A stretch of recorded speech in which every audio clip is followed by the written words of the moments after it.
everyone, welcome back to my YouTube channel. My name is LeVitch and you're watching the deluxe content. The last time that I talked about this subject, it was all about the fun parts and the things that made me laugh throughout the process.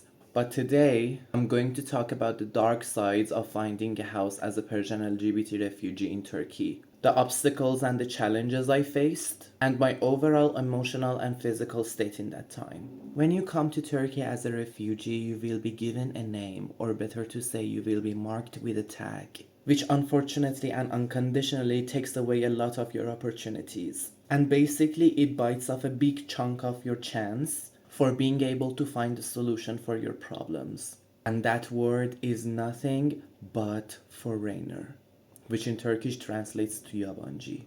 When you're tagged as a foreigner, you will be denied by almost 90% of the services that a citizen can get. Whether it be the smallest thing imaginable, which is signing up in governmental applications, or in a bigger picture, finding a house. I somehow tried to explain about the whole process in the previous video, which you can find the link to it in the description, in case you didn't get the chance to watch it.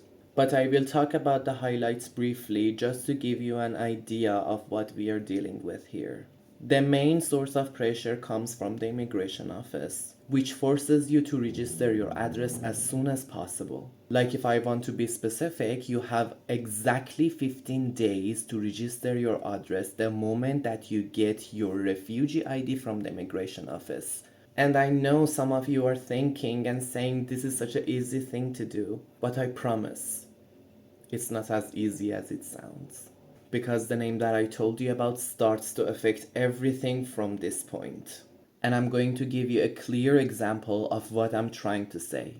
You cannot pay your rent in cash. And to be able to do that, you need to have a banking application. And for that, you need a bank account. And you might say, okay, where's the problem here? Go open a bank account. And that's exactly where the problem is. Because if there are 100 banks in this city, 99 banks won't do it for you. And because why? Because you're a foreigner. You must go from bank to bank and see if they can do it for you. And at some point, after checking 99 banks and being rejected, you have no other option but to beg. And that's exactly what I was forced to do so. I remember the first few banks that we went to visit didn't even let us in. And the next few banks threw my documents in my face and literally said, we do not give service to Persian people and you must leave. The way that I was treated broke my heart terribly, let alone the humiliation I had to bear in front of everyone that was sitting in the bank. But after visiting 99 banks, we were finally able to open a bank account. But I will never forget this experience, and it will always be in my mind. Like how heartless you have to become to be able to throw the documents in somebody's face who is literally begging you. You know, the way that they treat you is so horrible that it makes you feel unwanted and unwelcomed in this country. And trust me, if I could get the life that I want in my own country, I would never leave. It's like that they think you had a perfect life in your country and you came here just to have fun. They don't know anything about you, yet they treat you like that. Okay, back to the main subject. There are two ways for you to find a house. Visit real estate offices in person or use an application called Sahebin'den. In my case, because I didn't speak Turkish very well, I used to look for the houses in that application. And when you find something that is suitable for your situation, the first thing that you must ask is, do you rent your house to foreigners? And a lot of them will say no. And the ones that say yes begin to ask their own questions. How many people are you? How many boys, how many girls? Do they work or not? And everything can change based on your answers. Usually they don't rent houses to more than 2 people. 2 boys is an immediate no, and many of them don't like Persian people. So that's also an immediate no. We found a couple of houses online and we went to visit them, but none of them were interesting to me. I told the crazy stories about some of the houses that we went to visit in the previous video, so make sure to give it a chance if you want to know more about them. But generally, most of the houses were unbearable. Bad hygiene situation, bad designs. At least 2 or 3 things were wrong with them. And that made us to come to the point that we had no other options in that application. So we had to go to the real estate offices. And again, because we were foreigners, most of them didn't even bother to answer. I remember the one that we went to talk, and the guy that was sitting behind the desk was literally eating us up with his eyes. Not in a good way. He was like giving us this furious gaze that made the whole situation terribly awkward. And the thing that he said to our translator, which was also our friend, was the cherry on top. He basically told her, "Why are you wasting your energy for these sinners?" Which he was referring to our appearance and our sexualities. And when he said that to our translator, she got up and left, and we followed. But like, imagine yourself in that situation for 1 second. That heavy air, that terrible environment.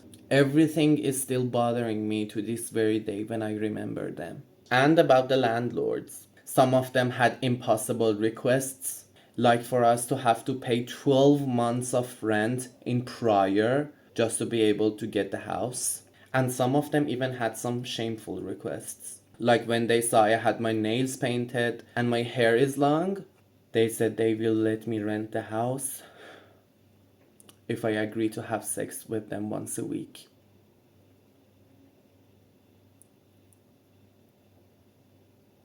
And by that time, I was getting closer to my deadline for immigration office, which brought up many panic attacks for me. When I have a panic attack, the stress and the pressure keeps building up, and when it reaches the peak point, I kinda detach from the reality for a few seconds or so. It's not like I faint or I lose consciousness. I'm still there, and I can feel, hear, and see everything, but I'm unable to react.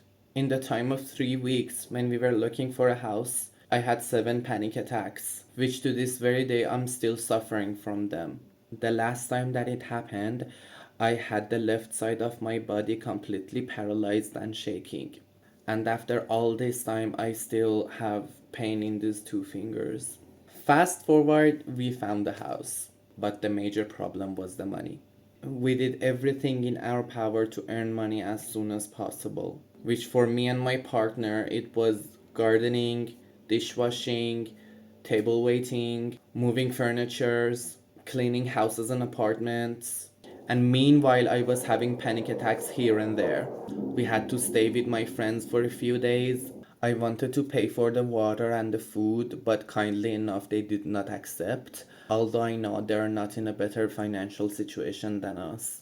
And it meant so much to me, but it also broke my heart. So, yeah, we went through all of that and we had all these problems just because of one word.